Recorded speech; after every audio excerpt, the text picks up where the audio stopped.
Four teams are on bye this week for week 5 of the NFL season, which means your start and sit decisions just became a bit more difficult. So today we'll cover 18 different players, whether you should be starting or sitting them in your fantasy matchups.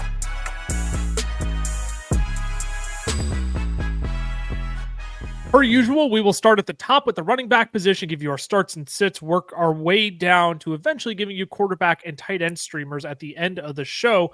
Cameron, your running back start of the week, Woody Marks, had his breakout week last week. I like the matchup here with Baltimore, making him your start of the week. Yeah, it's funny. If you're watching on YouTube, you see his season stats, 29 attempts, 113 yards, 6 receptions. This essentially, half of that is what he did this last game, 17 attempts, 69 yards. He had both 2 touchdowns, 4 receptions for another 50 yards. And on top of proving, hey, I had 21 total touches, 56% of snaps. If you saw, it was floating around Twitter a little bit, the pancake block that he had on, I don't know who it was coming around the edge, but he just laid him out, right? He's getting acclimated to all parts of the game. He's not one-dimensional. He's doing multiple things, so that's fun to watch. But then he gets the Ravens, who are currently allowing the most points to fantasy running backs. Obviously, that's, they got destroyed by the Lions, so, it's compounded a little bit, inflated a little, but they're allowing the most receptions to running backs as of right now. They're allowing the 5th most rushing yards, 5th most yards per attempt. They're allowing, 5th most receiving yards as well. So they're just giving up a lot to the running back position. And then you add in the fact that if you look at the Ravens list of injuries this week, it just looks like a depth chart because it just keeps going. I think they had 9 or 10 did not practices today, and then a whole bunch more limited on top of it. And by today, I mean Wednesday, the day we're recording. You'll see this on Thursday or Friday or Saturday. But yeah, I think he's got a great matchup, and I think he's proved, hey, I'm the lead back in this offense right now. Yeah, it's literally like a grocery list that you're striking off names for the Ravens if you can count whether they're in or out for this week on the defensive side of the football. I also don't know where this came from. A lot of people earlier in the week when we brought up Woody Marks, if he wasn't rostered in your league, we talked about him as a stash way before the start of the season, but when he was in a bunch of waiver videos this week, Ty, I don't know why a bunch of people were coming into our comments and it's like, well, Joe Mixon will be back soon. And it's like literally every report that we got this week was that Joe Mixon literally does not have a timetable. Like he could legitimately miss the entire season. So for me, this was like a short time coming, I'll say, for Woody Marks, because we're only week 5 into the season. And to me, he's a smash start. And there is the possibility that like this could be a 56% Nick Chubb game to 42% Woody Marks game. But I think all three of us would be willing to take the chance that based on the performance last week, that this team is going to give Woody Marks more opportunities.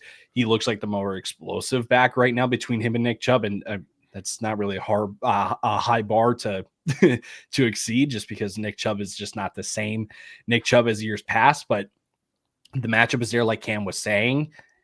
And honestly, like between Woody Marks and Nico Collins, those are the only 2 bright spots in this offense. Like they have no choice but to give one of those 2 guys the ball right now, unless they are okay just going 3 and out almost every single drive. So absolutely would fire out Woody Marks right now. It's not that Nick Chubb has looked bad this season by any means, but when you saw Woody Marks play last week, he looked okay. Yes, this dude has clearly got some burst, and at this point, it seems like he might be the Texans' better option than Nick Chubb. Before we keep going on, though, want to make sure if you haven't hit that subscribe button already, make sure you do that and turn on the notification bell as well. It's 100% free for you all to follow our content. If you enjoy fantasy football content, we want to bring you all the insights that we're using to beat our friends, to beat each other, literally in all of our dynasty leagues and redraft leagues that we're in together. But we want to remind you of the fun and camaraderie that does come with the game of fake football that we all love, that we all feel competitive about, but it does bring us together for some friendship and some laughter. So make sure you're following along for that as well. Ty, I'll kick it right back over to you. In a week full of buys, it might seem like David Montgomery is an obvious start, but this is one where against the Cincinnati Bengals, David Montgomery could put himself into like the top 15, top 12 conversation at the end of the week. No, seriously. I mean, just look at the matchup with Cincinnati and you're like, well, yeah, Detroit at home against this kind of run defense. Like you should absolutely lock in David Montgomery. Detroit is tied for the highest implied team total this week at nearly 30 points. people are expecting Detroit just to run up the score. And I don't know if you guys witnessed what Denver just did to Cincinnati on Monday Night Football, but they ran it up on them so much that they were able to get RJ Harvey in the mix as well. And obviously, like, David Montgomery has been in the mix ever since him and Jahmyr Gibbs were teammates. But totally this week in a high scoring game, or at least a one-sided game, like it should be for Detroit, I'm expecting David Montgomery to find the end zone once, maybe even twice, maybe adding in some receiving work. Who knows? I know 6 receptions so far this year doesn't really lead you to think, but you're not playing Montgomery for, though. Exactly. So this is really just as simple as good team versus bad defense. You should fire up that player. The only, it's not even a concern because this is just not of Dan Campbell's character. But Cameron, there isn't a world where Dan Campbell doesn't run up the score on Cincinnati, right? If this is going to be an absolute squash match by the Detroit Lions, which is what it's projecting to be right now, to me, if I'm Dan Campbell, I'm still just out there ripping off kneecaps even if I'm up by 20 points in this game, which means David Montgomery should hopefully get the football still. Yeah, my concern just with Montgomery is we saw that against Chicago where they put up 55 points, still only had 11 carries, hasn't topped 12 carries in any game so far. So he needs to be efficient. He needs to score a touchdown. The good news is if there's any team you're going to be efficient against running the ball and any team you're going to score a touchdown against running the ball, it's the Cincinnati Bengals. So I would agree. You're a little worried that, hey, he still might only see 10, 11 touches, might only get 1 target. However, this Detroit team has showed against bad defenses, we're really efficient with those touches, and it's worth putting your lineup for. Yeah, I was going to say, it feels like what you're betting on with David not betting on, but what you can get with David Montgomery is an absolute ceiling where he, gets 15 carries for 125 yards and he finds the end zone twice. But the floor of that, right, is like, okay, let's say he does only get 11 carries. He'll probably still give you 50 yards. And my guess is that he would find the end zone in this game as well. So to me, David Montgomery is a very easy start this week, and he should find your way bare minimum into your flex spot. I'll talk about a unique name because you two took the obvious names, and I was going to talk about Trey Benson, but Trey Benson just danced himself onto IR. I still don't know the entire progression of that. I don't know how in the world that actually happened. All of a sudden it's like, Trey Benson is nicked up, but now he's on IR. So I can't even talk about Trey Benson, who's got a great matchup with the Tennessee Titans. If I had more confidence of who I thought was going to be playing more snaps between Michael Carter and Amari DiMercano, I would probably get really freaky and disgusting and tell you to play one of them this week. But instead, I'm going to tell you to play Rachaad White, who's unfortunately also contingent on Bucky Irving not playing in week 5. Again, I want to reiterate, we are recording this on Wednesday at 4:52 p.m. Central Time. Okay.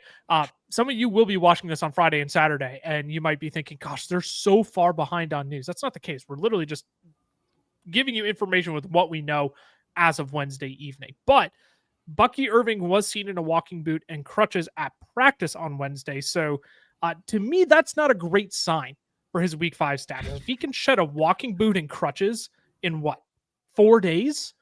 My guess, I don't know why you would even need crutches and a walking boot in the first place if you still plan on full out sprinting and playing human bumper cars on Sunday. Now, people want to try and push Sean Tucker and say that he'll actually be filling in the Bucky Irving role if he misses, and Rachaad White will just remain in this supplemental pass catching, not a truly effective role. But Hayden Winks provided some great Rachaad White propaganda today over on the Twitter machine. Rachaad White is currently 8th in yards after contact. He's 9th in PFF grade, and he's actually averaging 4.7 yards per carry this year. Now, I am not pledging you that Rachaad White is going to step in and be this full workhorse bell cow running back, but running backs have also been targeted the second most times against the Seattle Seahawks defense this year. So at bare minimum, should Bucky Irving miss this game, because I'm not playing Rachaad White if Bucky Irving is in, but if Bucky Irving is out, we could certainly PPR our way into a top 20 finish from Bucky in this game. Or from, not Bucky, from Rachaad White, in this game. Yeah, if there's one thing we know Rachaad White's good at, it's the receiving work. And Bucky in 4 games has gone 4 receptions for 8 yards and a touchdown, 6 receptions for 50 yards, 4 receptions for 33 yards, and then last week 5 receptions for 102 yards on a beautiful wheel route, by the way. It was a wonderful wheel route. But So that bodes well for Rashad White, because even if Sean Tucker's involved and gets more of the rushing work, we know Rashad White's going to have a role in this offense that's going to put up fantasy points. And so I agree. As long as Bucky's out, I think you're fine firing up Rashad White, who's I would assume is going to get rushing work, but even if he doesn't get as much as you want, the receiving work is going to be there. And Ty, I don't even want to entertain the idea of playing Rashad White if Bucky Irving is in, because on the season, like only 8 receptions for Rashad White. Like those have been going to Bucky Irving. Like he has been essentially siphoning all of the value out of Rashad White in the receiving game. But again, if Bucky Irving misses, this could easily be a game where Rashad White gets 4 or 5 touches in the receiving game on top of a majority of the rushing work as well. I would agree. I think if Bucky plays, this entire backfield, doesn't matter if it's Sean Tucker or Bucky Irving, I really have no interest in starting any of them because there is just so many different outcomes that could happen in that matchup against Seattle. You guys talked about the receiving work. Seattle's still giving up the second most receptions to the position this year, which does play into Rashad White's kind of skill set. But the other part of this too is that when Bucky Irving left early last year, towards the end of the year, and it was Rashad White and Sean Tucker, I will say the most valuable touches at the goal line were going to Rashad White. So even if Tampa Bay gets to the goal line, it should be Rashad White's kind of territory. So and maybe cherry on top to all of this, it's going to be the greatest jersey matchup that we've seen in the last like 5 years. The game is unparalleled in this game. I just want to play it for the vibes.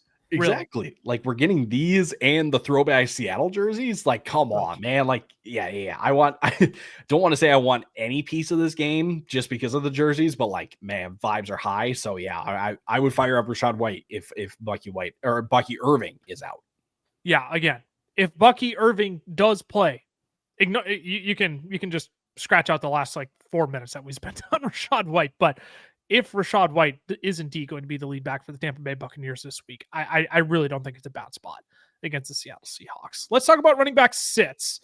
To me, this is an interesting conversation this week because I feel like if you're going to sit some of these running backs that we bring up, you have to have like an abundance of riches at the running back position because I understand sitting Jordan Mason this week, Cameron. It's really not a great matchup against the Cleveland Browns, but I also find it hard when we have guys like Josh Jacobs on bye, Bijan Robinson on bye, DeAndre Swift on bye, Jalen Warren, who didn't play last week, but still had been considered, in the top 25 conversation at the running back position on bye.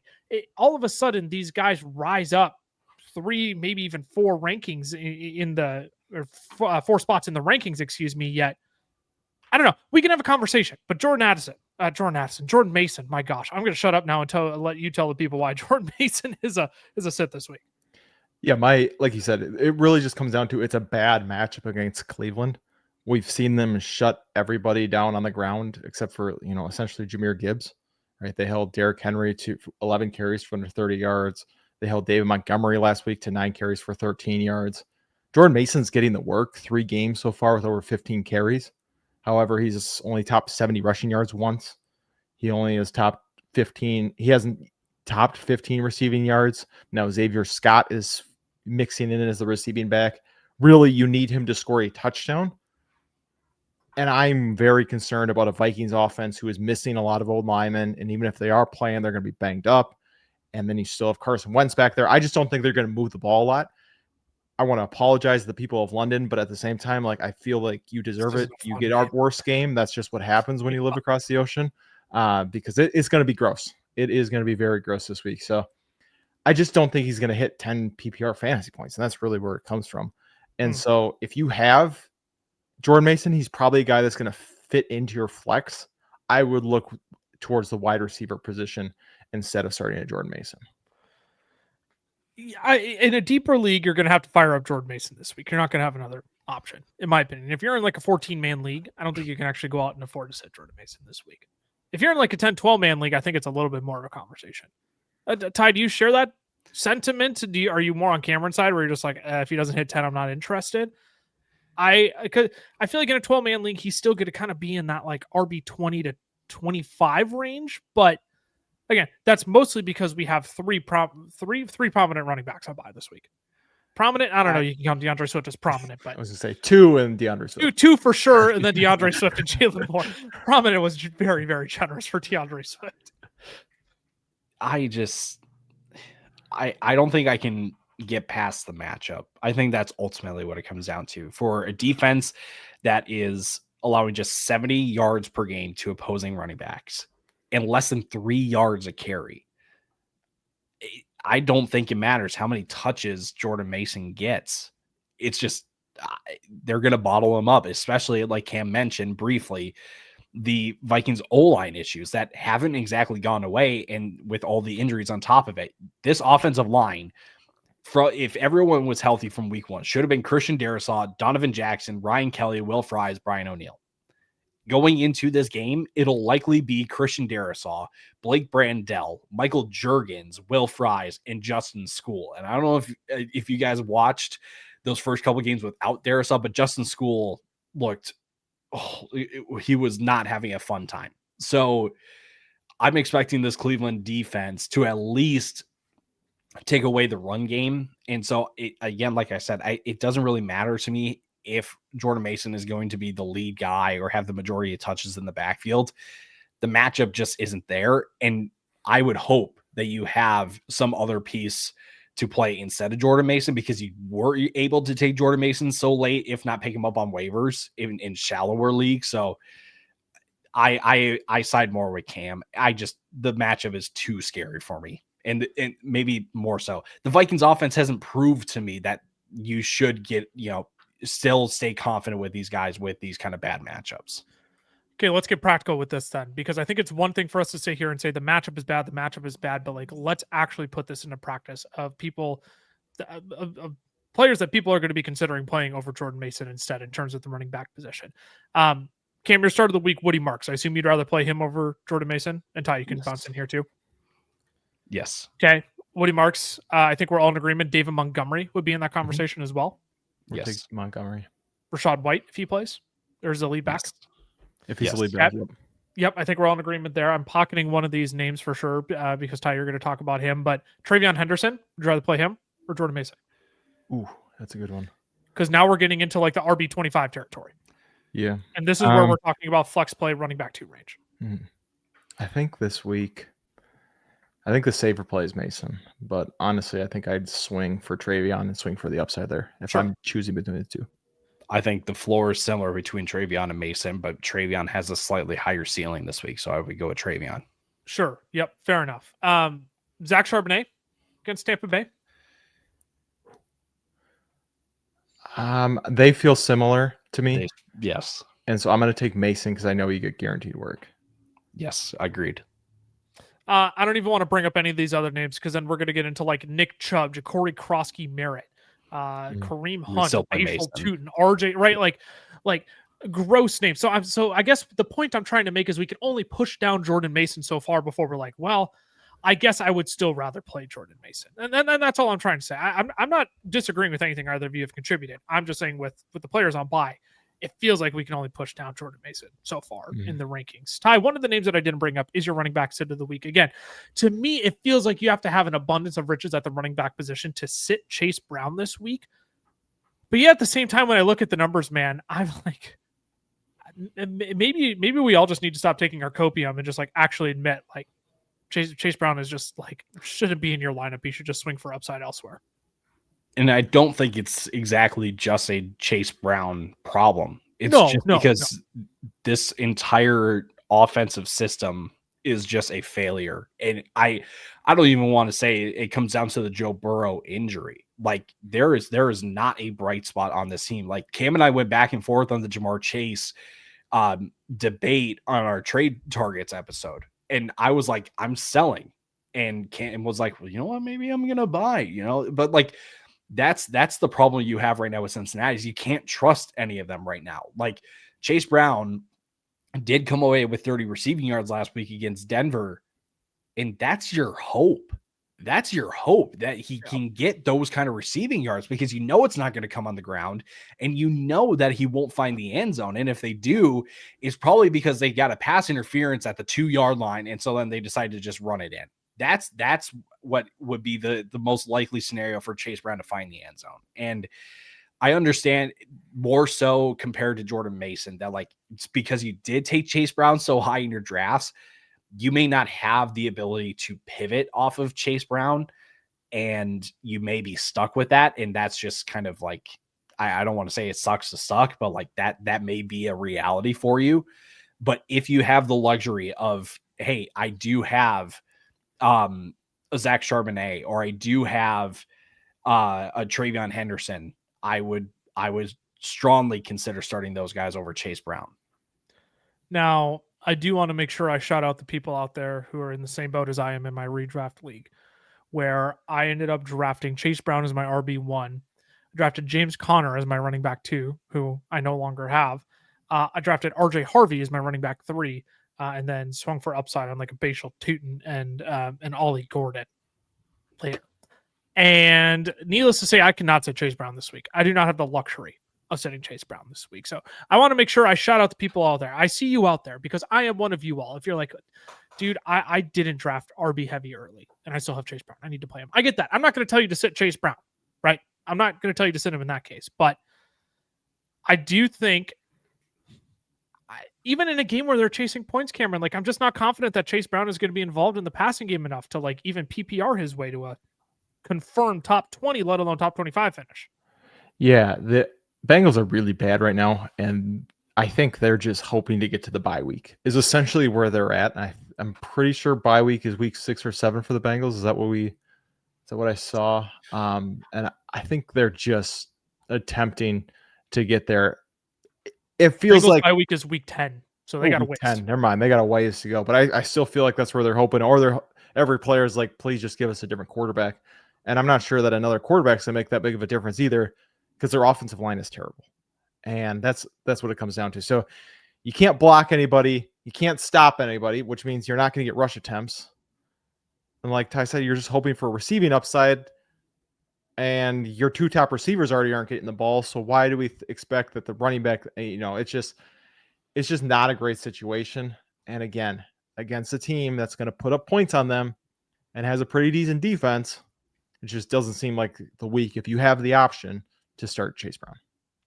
If you have the option, again, recognize you may not have the option, but basically then what you can translate all of what we're saying into is, hey, Chase Brown's probably not going to score many points, just like he hasn't all season for your fantasy team. So at the bare minimum, you can have that as your takeaway. I'll keep mine short and sweet because really, I don't know, you two took probably the most prominent ones worth having a conversation around, but on a week again where you're missing DeAndre Swift, Bijan Robinson, Josh Jacobs, and the likes, this is just a simple, I have no interest in chasing the touchdown that Isaiah Pacheco scored against Baltimore last week. The Chiefs backfield is really just this disgusting 3-headed monster where nobody is getting beneficial touches or consistent beneficial touches, I should say. Hunt is siphoning into Pacheco's rushing work, his end zone work, down and distance work. Rashad Smith is siphoning into both Kareem Hunt and Isaiah Pacheco's receiving work. It's just disgusting. Okay, nobody is benefiting the other. They're all tearing each other down in the process in terms of fantasy football. So the Jaguars to me just aren't even plus enough of a matchup where I'm willing to slot him in if I'm missing a running back this week, if I'm pressed with injuries, if I have players on bye. Again, if you're like trying to slot into Matthew Golden at your flex, but oops, the Packers are on bye this week. I have zero interest in testing Isaiah Pacheco within my lineup, and we can keep this one short because I assume you two are in agreement here. For sure. Jaguars allowing the 3rd least amount of rushing yards on the season so far, so you don't really want to test that matchup. I will say, Chase Brown only has 6 more rushing yards on the season than Isaiah Pacheco does. So that's so bad. That's so bad. About all you need to know about both players. Not great either way. So yeah, I've got no interest. He is probably going to finish outside the top 30 running backs once again. Today's show is brought to you by our friends over at Underdog, where you can get into the game this season playing Pick'em. It's extremely simple. Just pick higher or lower on 2 or more of your favorite players. For example, I'll pick the higher on Justin Jefferson, Jamar Chase, and Xavier Worthy. If I played $10 and got all 3 of them right, I would win $60 just by watching football. And that's the beauty of Pick'em. You can track your picks and your wins while you enjoy the game. Now, if you're not on Underdog yet, scan the QR code on your screen or use our code FELLAS when you sign up, because new customers will get $50 in bonus funds when you play your first $5 on the app. Plus, Underdog will give you a free pick to use in your first entry. Again, that's code FELLAS over on Underdog. Now let's get you back to the rest of the show. Moving on to the wide receiver position now. We've covered running back starts and sits. Let's dive on into the wide receiver starts and sits before getting to some quarterbacks and tight ends to close out the show. Cameron, Chris Olave, fire him up this week. It's the New York Giants. I'm with you in this one. You really don't need to do too much convincing for me. No, and I apologize. That was a lot of do-do-do-dos. I stuttered over my do there. So. No, you're good. I apologize for not getting gross this week, guys. I know I've kind of set that precedent, and I'm not. I've done I also, that it's okay. I also want to acknowledge that I did win our Canes bet last week, but we are going to void it because Ricky Pearsall did not play in the second half or the rest of the second half. You can't lead it off that you won and then say I did win, and then say I'm voiding it. I did win. Like you can't argue if you voided that. It, you did by not point win one.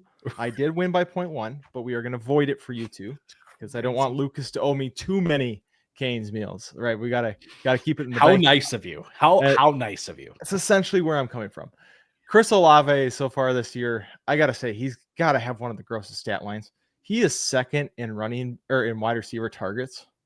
Just second targets in general. Sorry. Do you want to know where he ranks in yards right now? Like outside the top 40. Yep.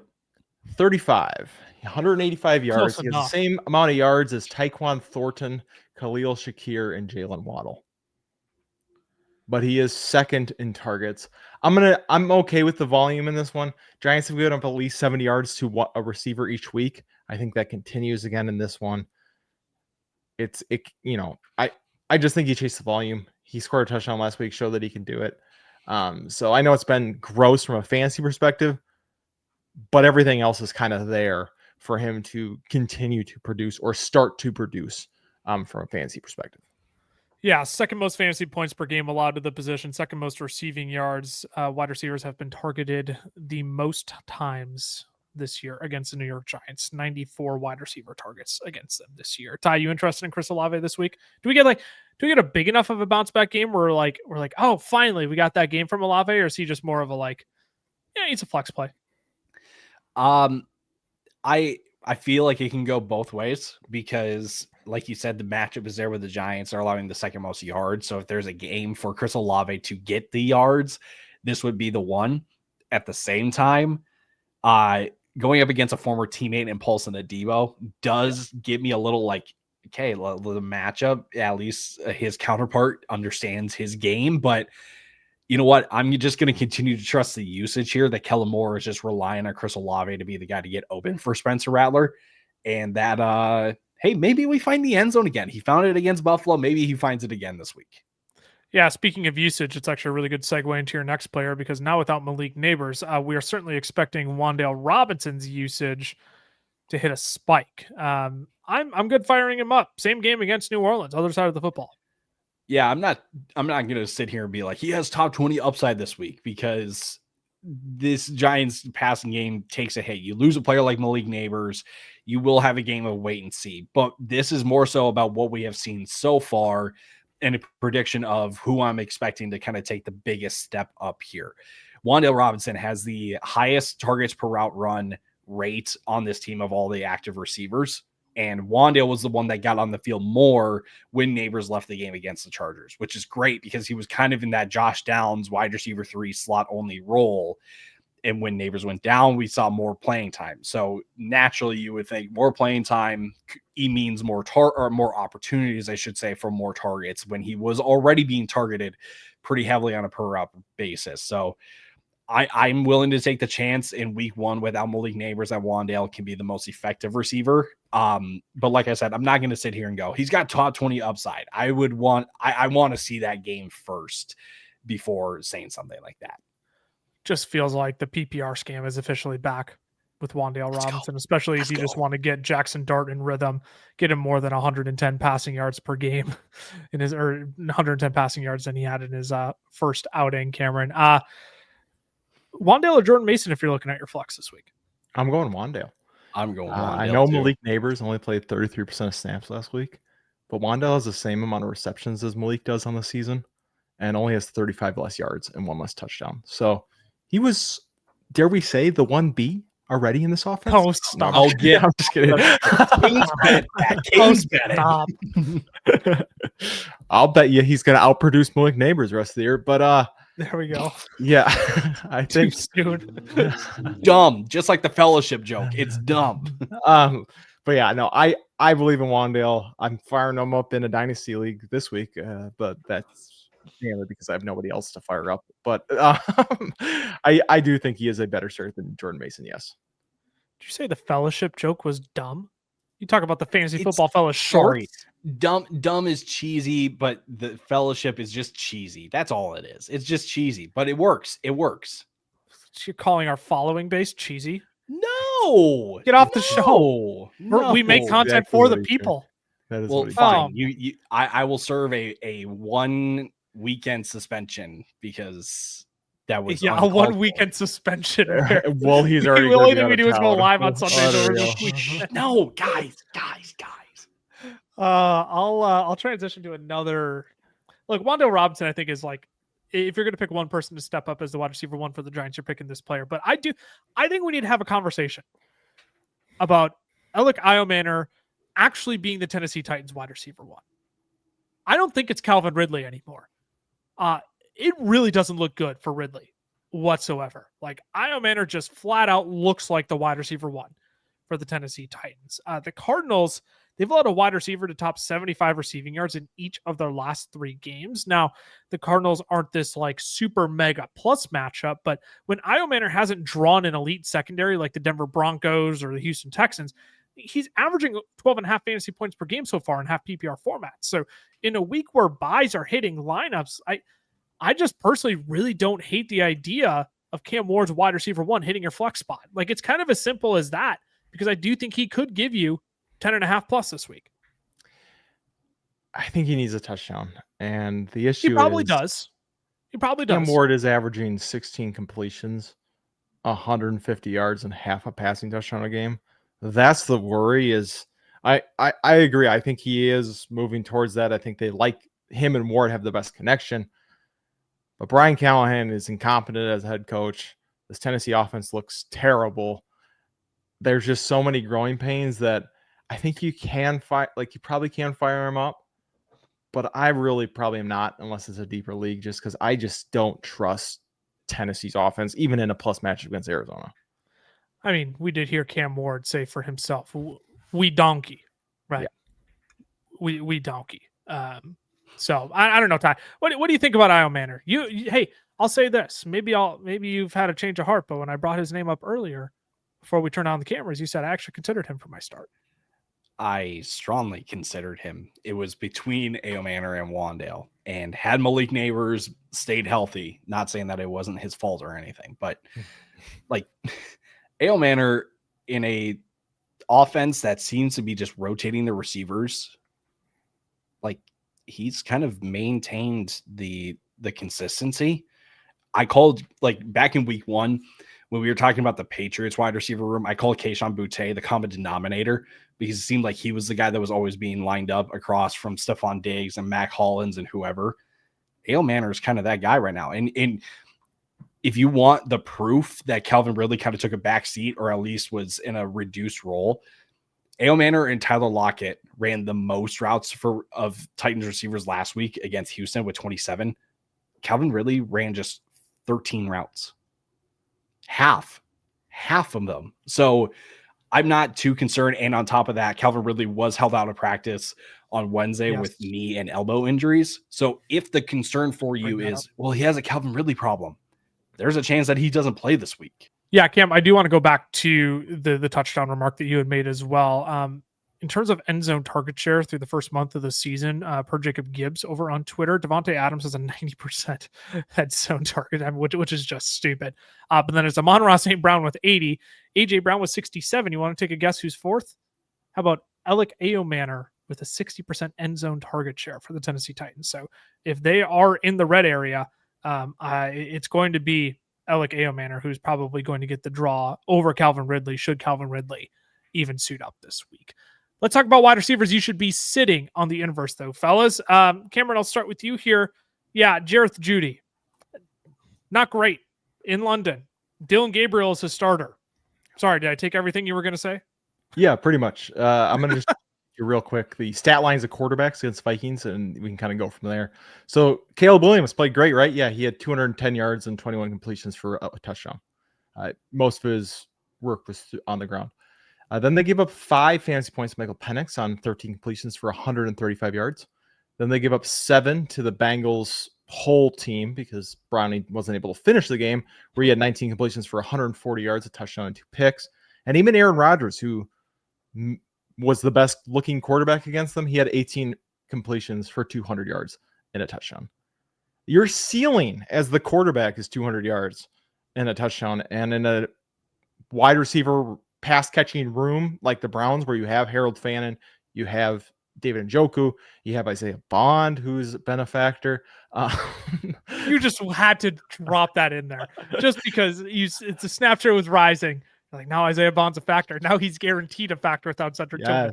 You've had you tracked a trend, and then you had the Cedric Tillman thing fall here. I said Isaiah Bond was going to be a factor on an episode in the offseason. You two laughed at me so hard. Kane's but but he wasn't until what, week 3? Hey, only 3 had a nice little pump. I won't debate you on this.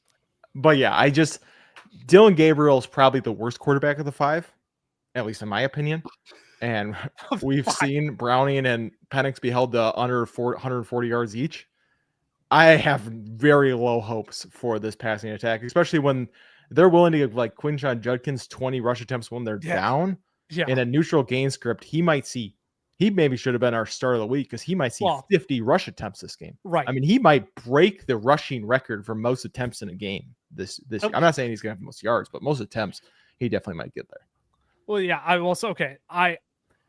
I didn't want to choose Cam Scatterbu or Quinshon Judkins. No, it was very obvious that they should be starting. Low-hanging fruit there. I tried to get a little bit deeper in the bag, Judkins to me is absolutely start of the week in my category. Like, the way running backs have beat up Brian Flores' defense this year, Ty, is just unparalleled. I think when you can run the ball to that degree against the Vikings and you can just keep the ball out of Dylan Gabriel's hands as much as you can against a Brian Flores defense, which is just going to throw insane looks at him to just absolutely bewilder him, seeing ghosts on the football field.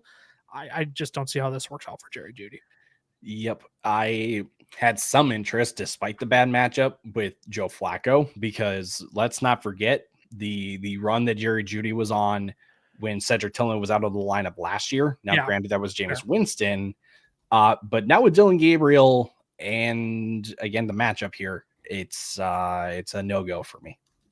I'll just kick it right back to you then, because you can tell a little bit more about why Devonta Smith is actually a sit for you this week. And, like, this isn't even one that I'm going to say, like, oh, but could he give you top 36 production? Like, I'm just worried Devonta Smith can't even give you that this week.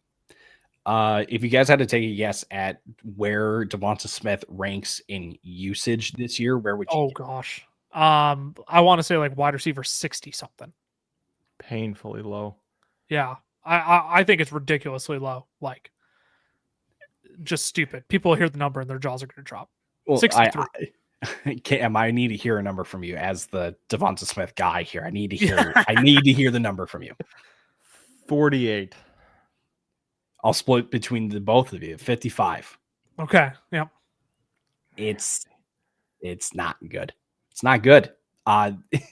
Honestly, there is not a whole lot of analysis that goes into this other than Philly is winning games other than the passing game. That's what worked against the Rams, but I'm not expecting that to happen against Denver. Is there the potential, though, that for what, like, Sean Payton pulls a Houdini and gets ahead super early against Philly? Sure, because it's Sean Payton, but I'm not taking those chances this week. And I'm willing to just bet that Philly finds a way to win this game other than the passing game, because that's what's happened in 3 or 4 games this year already. Yeah, you just can't look at Devonta Smith and the way the Eagles are running their offense right now, the way the Eagles are winning games right now, and just convince me that Devonta Smith has to be in your lineup this week, Cameron. Like, there's no way you can convince me that he has to be locked in. I should say has to be locked in, but like, I don't know, man. Alec Aomaner or Devonta Smith this week. Like, that's where I'm at. That's where I'm at with Devonta Smith. And I'd probably lean Aomaner. I can't do that. I'm still Devonta Smith, but I will admit the floor has been ridiculously low. The floor is a goose egg. And so I think Aomaner has a similar floor because of his offense that he's in. But that's the issue is with both players. It is the offense, right? It's not, you're not just banking on the player. You're banking on the Eagles actually throwing the ball. You're banking on Cam Ward figuring it out to some extent, right? That's my issue with both of them is there's more at play than just the player itself. Because in some of the, like Wan'Dale Robinson, right? He's in a situation. I know it's Jackson Dart, but like at least you're betting on, hey, Wan'Dale's going to get open and they're going to find him. Here, are they even going to throw the ball? Like that. I mean, that's the question, especially with the Eagles. So I'm still willing to put him in over in Aomaner, but I do understand sitting him because it's been very disappointing. Like if you have a pivot option, any of those running backs we talked about, I'm going to start any of those running backs for Devonta Smith this week. Yeah, and this isn't like an anti-Devonta Smith. No, I love Devonta Smith. No, this year per fantasy points data. I mean, Devonta Smith is still top 5 in separation win rate versus man coverage. So it's like he's still winning. He's getting open. We saw what week? Gosh, I can't remember what week it was where he went up and literally mossed a defender to go get a touchdown for Jalen Hurts. Hurts literally just threw it up and said, "Okay, Devonta, go up and get one for me." And he did. Like, there's still plenty of talent here, but the way the Eagles are running this offense, the way in which, Ty, you said it, the way in which they're just flat out winning football games is just not conducive to Eagles wide receivers being fantasy relevant pieces right now. And it's just a shame because there's plenty of talent here. There's almost just too much of an embarrassment of riches here for the Eagles to, make sure all of them get fed at once. It's the thing we were always worried about with the 49ers, right? Where it's like, oh, it's Kittle and McCaffrey and Ayuk and Debo and like one of these guys can't eat. And it's like all of them did, but now here that's just not the case. It's Jalen Hurts, it's Saquon Barkley, or heck, Dallas Goedert getting 2 just absolutely disgustingly crafty touchdowns last week, which just made me rip my hair out. But I digress. I'll quit ranting about Eagles wide receivers and their poor performances this year. Instead, I'm going to tell you to cool off on Chris Godwin. I think he can actually just sit on your bench this week. I just don't have any interest chasing 10 targets. And I know it's exciting. I know it's a very positive thing to see Chris Godwin in his first game back be utilized at such a high rate. And I know it only led to 3 receptions for not 126 yards. That's wrong on the graphic, but it only led to 3 receptions. But Seattle has allowed the second fewest fantasy points per game to wide receivers lined up out wide this season. And that's the thing about Chris Godwin's debut is he wasn't utilized in the slot. He was actually lined up out wide with Emeka Egbuka. And when you look at Seattle in general, they've just allowed the 3rd fewest fantasy points per game to wide receivers all season. I don't want you to hear what I'm not saying. I'm not saying Chris Godwin is just flat out fool's gold this week, but I think you can be patient and wait another week before slotting Chris Godwin into your lineup. I think it's a better matchup against San Francisco that you're going to get next week than forcing him back in this week against a strong Seattle secondary. I hear what you're saying, but I'm still... It's 2 guys that you're truthers about, which is the problem. I'm still starting him over all the wide receiver starts that we just talked about. No, I can't get behind that. Over Olave, Wan'Dale, and Alec Aomaner? Yeah, for sure. Starting. I'm starting Olave for sure. I'm starting Wan'Dale for sure. You could have a conversation with me about Aomaner, but okay, go ahead. I disagree strongly, but go ahead. I'm chasing the volume, and yeah, I think Godwin's a very talented wide receiver with the best quarterback out of any of the guys we talked about, and it's not close between their quarterbacks. So, I'm tempted to start him over for sure Rachaad White as the running backs go, and maybe even Monty. Over, dude. Dude. Are you sure? You want your Canes bet? I'll take it here. But yeah, I believe in Godwin for sure. Oh, well, oh man. Oh, wow. I can I rephrase the argument a little bit, Lucas, not to take away the points No. that you made or You can anything. add whatever you want here because I'm look. I love Chris Godwin just as much as the next guy. Part of me also wonders if Cam is just he's admitted he's wrong on Emeka Egbuka, but part of me wonders if he's just I think Emeka can be fine too. I think they could both be good this week. Like I understand Seattle's been pretty good against the pass, but go ahead, Ty. I think this is just a sign to not force Chris Godwin into your lineup. Yeah, that's all that it is. That's exactly it. If you have to start Godwin because of buys and injuries and stuff, I completely understand it. But this is not it. Again, if you're staring down Chris Olave and Chris Godwin, I would lean Olave. I will say it for the third time. You don't need to force Chris Godwin into your lineup. Odds are that the 10 targets came from the fact that Tampa was down chasing points the entire game. Exactly. They could be chasing points against Seattle here, but I just think ultimately it's the very low end flex kind of play, and maybe that's what you need right now this week. But I will say this also: if I'm staring down Jameson Williams and Chris Godwin, who's got the higher ceiling and who's got the lower swinging floor? For JMO for sure. I would swing JMO because I'm not sure that ceiling is there just yet for Chris Godwin. I'm not going to say anything, but I know who I'm going to go with. Yeah, you're going to go with Chris Godwin. I am going to go with Chris Godwin. So is that the Canes bet, JMO versus Chris Godwin? Sure, I'll take that. Yeah, that one's easy. I was okay. Or are we doing Chris Olave? Are we doing one of the starts? I need to restrain myself. Sure. We can do JMO and Godwin. Or Olave and Godwin. I'll do either. We'll figure out the line, but just know Chris Olave. You figure out the line. You got to figure it out right now. We'll go JMO and Godwin. That was the original one. So that's points.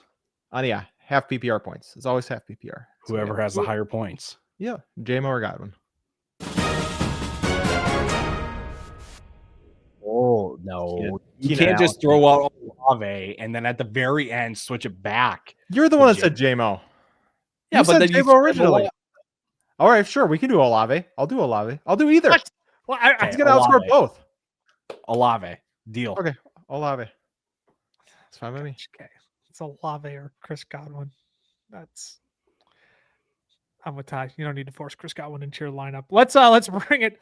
Let's just bring it home. Let's move on to quarterback tight end streamers. Again, we know waivers have run in your league, but a good chance that in a large chunk of your leagues, if you do need some extra help this week and your league mates didn't beat you to the punch, these guys could be available on your waiver wire to help you out this week. Cameron, I'll start with you. Jackson Dart, very strong debut. Only 111 passing yards, but I don't know, man. I kind of consider this like Walmart Justin Fields, where you're really not interested in Jackson Dart for the receiving yard or the passing yards he's going to compile. Yeah, I think the 10 rushing attempts shows you everything you need to know. They ran the offense very similar to how they did for him at Ole Miss, right? They moved the playbook to him instead of trying to get him to figure out the playbook necessarily. So 10 carries, that's all I really wanted to see. I think he throws the ball more on this one. I think the Saints are a team that you can throw the ball a little bit more against than the Los Angeles Chargers. So I think we just see an expansion of what happened. Obviously, I'm not banking on a rushing touchdown necessarily. So I'm not telling you that it's going to be a 20, 25 point game, but I do think that he's going to be good enough to be, a starter if you're desperate at the quarterback position. Like I was in a league where I missed out on all the quarterbacks through waivers. I have Caleb Williams. I have nobody left on the waiver except for him, Jake Browning, Dylan Gate. Like if you're picking between those bottom of the barrel guys, Jackson Dart's the guy I'm going with. Yeah, 100%. And not only is it just like Jackson Dart being creative, it was designed runs for Jackson Dart. That first drive, 2 or 3 design runs, I can't remember the exact amount, but he had 3 rush attempts with a rushing score. 2 of them for sure were designed for Jackson Dart. So yes, I am willing to stream him this week against a Saints defense that you can certainly put up fantasy points against. Ty, you're gonna start Thursday Night Football here. Matthew Stafford against the 49ers. Yeah, this one really just comes down to the fact that the Rams are winning games through the air right now. The Rams are 8th in pass rate over expected so far this year, and I'm expecting more of the same. I know San Francisco has done pretty well against opposing quarterbacks so far this year, but I'm just willing to take the chance that between, the two immovable objects of a really good passing game and a defense that has shut down passing game so far, I'm just going to take my bet on the Rams so far, because again, that's how they are winning games right now, through the air with Puka Nacua and Devontae Adams. My quarterback stream is gross. It is the most disgusting name on this list. You're going to look at the name and you are going to laugh in my face. But when I tell you that every quarterback that has faced the Miami Dolphins this year has scored at least 23 fantasy points, you might actually be interested in Bryce Young this week. I know the Carolina Panthers stink. Their offense doesn't look fixed. Bryce Young doesn't look any better. But when you get the Miami freaking Dolphins, Daniel Jones can put up at least 23 points on your team. I'm just saying, you might be able to do worse than Bryce Young. Bryce Young isn't going to be your worst option this week. So in a game where I think the Carolina Panthers will have to throw to stay in this game, I don't think you can just run all over the Miami Dolphins. I know the Miami Dolphins are making adjustments as well. The Panthers defense can't keep them in this game either. So I will take Bryce Young in a game where quarterbacks have typically feasted on the Miami football Dolphins this year. Tight ends, bring it home. Cam, look, I was big on Mason Taylor this offseason. Ty, you were big on Mason Taylor this offseason. It's been a slow start to the season, though, yet you want to stream him this week. Yeah, he's had decent volume the last 2 weeks, seeing 6 and 7 targets. So essentially that's what I'm chasing, is going, hey, he had six targets, 4 receptions, only 18 yards. But then last week we saw 5 receptions, 68 yards. If you need a streamer, a guy who's going to be on the waiver wire, Mason Taylor's probably out there. He's a guy that I think you can plug in and have some confidence that he's not going to just give you a goose egg, going to at least give you that 7 to 10 point bump of, compared to some of the other guys who are your options as of right now. Yeah, the volume uptick in the last few weeks has been very important in the Mason Taylor selection here. It's not 16 targets through the first 4 weeks. It's really 13 over the last 2, which is what makes Mason Taylor at least a little bit of an intriguing option. Ty, speaking of volume, Harold Fannin, at least this year, was getting plenty of it. Now against the Vikings in the London, though, still willing to chase it here. Oh, gosh, how do I say this? With Dylan Gabriel, I'm not as much of a fan of Harold Fannin as a start, but this is more so of a conversation about, hey, Harold Fannin is slowly but surely overtaking David Njoku right now. Yep. Harold Fannin played the highest percentage of snaps he has had so far this year, and he was getting in even more in one tight end sets. That has normally been David Njoku's thing, and now Harold Fannin seems to be getting closer and closer to overtaking those. And when that happens, Harold Fannin, I'm expecting, should be one of the more prominent targets in this offense, just because, again, it's Jerry Jeudy and Isaiah Bond. I'm willing to take, I'm taking my shot at Isaiah Bond when I'm saying that Harold Fannin is probably going to be more of an impact than Isaiah Bond. Sorry, Well, he definitely will be. Throw that in there. I do think, just to your point, I think he's the biggest, he gets the biggest bump with Cedric Tillman out of anybody in this offense, because Correct. he's their de facto slot wide receiver as of right now. If I had to give you a more confident tight end stream right now, I'm going with the gross vibes of Carolina as well, and I would say Tommy Tremble against Miami. Oh, good old Tommy Tremble. I'm going to follow the usage. I'm going to follow the usage from last week, where Tommy Tremble actually was top 3 in targets at the position. And you know what? Why not? Why not just take the shot? Because at this point, when you're streaming tight ends, you are literally, it's a dart throw. And why not? Why not? Now, I will also add, typically tight ends are a backup quarterback's best friend. So if you want a safety blanket for Dylan Gabriel, that could end up being Harold Fannin this week. Cam, I got to ask you a question. Before I put Arondre Gadsden's name in the doc, did you have any clue who he was? Yes, I knew who he was. I didn't know how to pronounce his name, but I knew. Where'd he go to school? He is on my 3 of my dynasty leagues right now. No. Where did he go to college? He plays for the Chargers. That's not a college. How do you say his first name? Gadsden. This is only funny because Cameron is the least interested in the tight end position out of the three of us. Cam, if I give you a hint at his college, I bet you'd be able to make a guess. Orange. Orange? Like the big orange, like Syracuse? Syracuse. Yeah, There it is. yeah. There it is. Rondé Gatson out of Syracuse. No. Here's the thing about Gatz.